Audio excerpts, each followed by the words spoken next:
Howdy guys, and welcome back to Albert Engel's Pro Career and Pro Cycling Manager 2024. It's the big day, Albert's debut in Paris-Roubaix. We'll see how it goes. No hills to really, hope that we can slow the race down to Albert's kind of speed to really accelerate off the front. Slow down so Albert can pick it up, basically. But look, I think we could maybe bag somewhere around 97% fitness still. No need to use willpower bonus to get Albert into better shape. But you can see it's red cobbles for this. Usually it's like a green or an orange. The only race of the season where this turns red. That's how hard these cobbles are. We're talking the hardest, bumpiest, most difficult to navigate terrain in the world. Nowhere is as difficult as Roubaix. It's such a classic race, Roubaix. This morning, the peloton is setting off on a 257-kilometer ride that will take the strongest and the bravest to the mythical Roubaix velodrome. The route is beset with pitfalls, and nearly 30 cobblestone sectors lie along the way, with the first coming in Travail at the 97-kilometer mark, the traditional starter of the day's hostilities.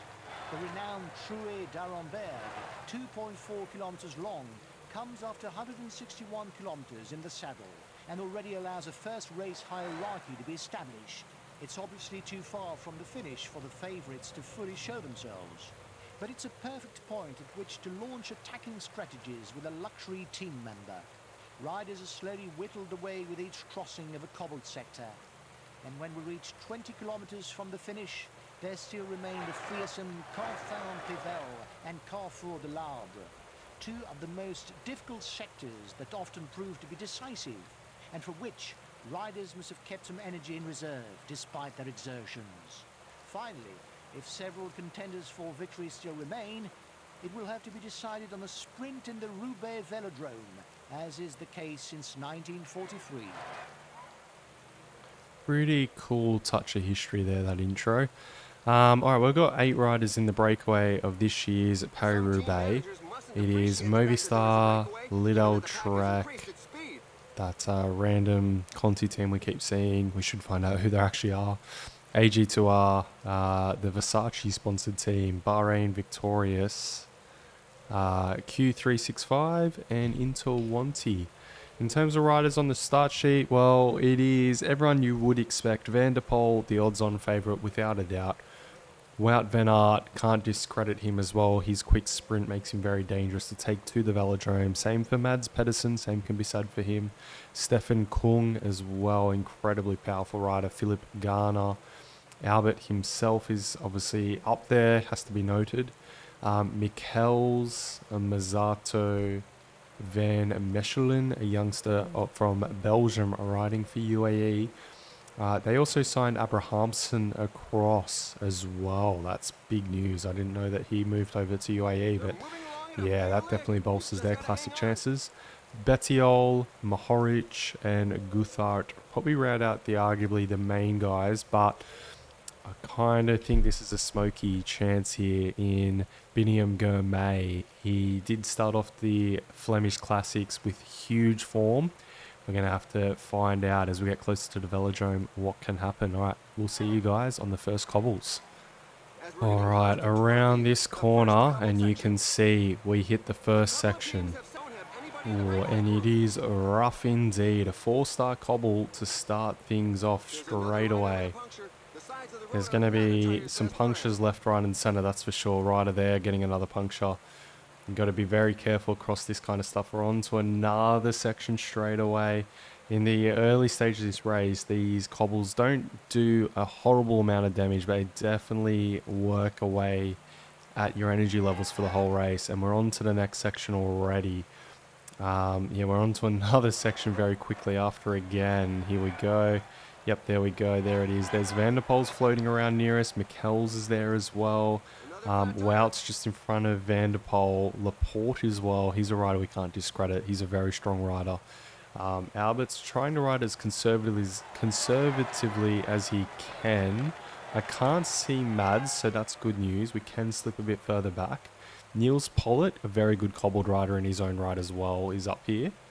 So all that is very good news. Okay, that is 3 sections navigated. We're on to the 4th now. Here we go. Oh, rider getting a flat just there. Got to be very careful on these these jagged edges. Okay, little respite here, but not for long. We're already on to the next section. Looks like the peloton is set up a little bit here. Yes, it seems like they have. Oh, unfortunately, one of our riders getting a puncture. But yeah, bit of a break here. We'll see you guys on the next section. Alright, and it is on to the bumpy stuff once again. Pretty hard section, that one, but it's been navigated just fine by Albert. Let's take a quick look around and just see how other riders are faring. So Wout looks pretty decent. He's on a +2 day as well. We have Van der Poel looking very strong on a +3 day. He's targeting this race, that is for damn sure. Alright, let's jump forward onto the next section. Alright, we are under 100k to go, and we join as we're about to take on the Arenberg Forest. The famous Arenberg Forest, this one. We don't take on that weird new section they do, but it is very difficult, this section. It's one of the hardest sections in the whole race. Albert's trying to navigate it without exerting much energy, and he does so really well there. I've got to say, that is the easiest we could have possibly taken. That is very nice. Okay, we've still got Danny Van Poppel looking after us. Unfortunately, he has a bit of a sniffle today. I think that's literally what is his issue, is a bit of a sniffle. I'm going to have to adjust Albert's effort here. I don't want him to get caught out in a split, and I sense one coming pretty soon. Although, we're 80k to go, and he's not really had to use much yellow. Unfortunately, neither has Van der Poel or Van Aert, but look, you know, things are going pretty well. Albert is not a noted cobbled rider, even though he has a Tour of Flanders win under his belt now. Alright, we are through quite a lot of sections here. Riders getting flats left, right and centre through these sections as well. The peloton is splitting everywhere as well. Tiller's off the front, Bettiol as well. And a couple other riders with them. It is Quickstep, Alpecin and Visma, the teams you would expect working the front incredibly hard. Albert's moved a little bit further up in position. I note that Wout, Van der Poel and Mads for that matter as well, all are looking very good in comparison to Albert at the moment. But we'll see how things go. Josh Tarling's attacked. Unfortunately, Van Poppel has suffered a puncture. That was our main rider to look after us. Grisel as well has suffered, I think, 3 punctures already. So Albert's the only rider left from Bora in this front group at the moment. You have to adjust his effort once again. The peloton's riding so hard. Use sneaking. Just don't get yourself caught out here, Albert. He's got a puncture. That is bad news. We're going to have to put him on effort. Hope he can ride back through some riders. We've got Benoot near us. I look like Van Barley, Asgren's there, Warren Schold, Josh Tarling. Okay, so some powerful riders around us. That's good news. But to get back in that front group is going to be very, very difficult. Let's see. He's almost back on terms, you know. Only 54, 55. Oh, no, it's going to be difficult. Grab some bittens. Let's sit in here. Oh, we'll jump on effort relay. Okay, let's see what we can do. It's a minute 7 back to that group. I don't think things are likely. We're going to drop the effort significantly with Albert.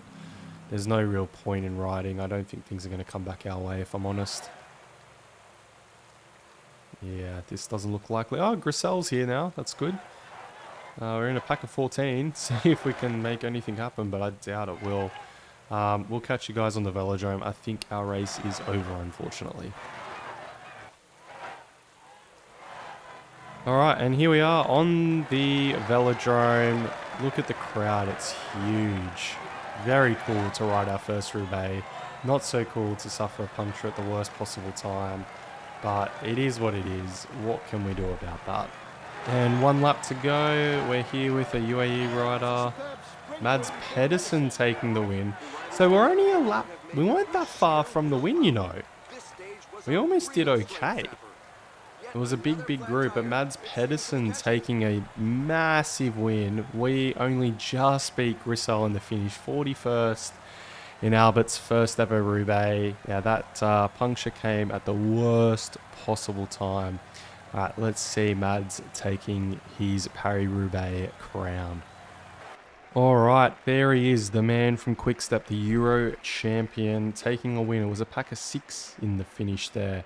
Van der Poel was there, but Wout was not.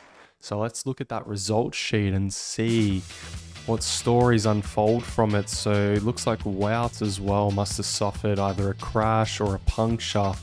There must have been a puncture of some form, maybe a small crash. But yeah, Mads over Luca Mozzato for Arkea Seismic. Huge result for him. Mathieu van der Poel only managing 3rd, must have ridden a little bit too aggressively in that finale. He's at, how old is he now? 32, so he's got maybe 2 or 3 more chances ahead of him yet. Stefan Kung in 4th, Vlad van Mechelen, the young Belgian that's riding for UAE, getting a top 5, confirming his talent, and Pierre Goutharet in the 6th place, the final rider from that lead group. Albert down here in 41st, he was 2 minutes 31 back. Funnily enough, it was Jonas Abrahamsen who led in his group. Alright, we were expecting a top 15, we didn't get it. I think we could have if we didn't suffer that puncture, that just couldn't have come at a worse time. But that is it for Albert's outing in Paris-Roubaix and this episode, guys. Join us in next episode when we kick off the Ardennes Classics with Amstel Gold and the Flèche Wallonne. We'll do the 2 races in one, and then we'll have a standalone episode for LBL, the big one. That is another objective for Albert on the season. We've got to get the objectives back on track, seeing as we lost Basque Country Tour. Alright guys, give us a like if you've been enjoying this season, and subscribe if you haven't already. Please, definitely helps the channel out. Peace out, guys.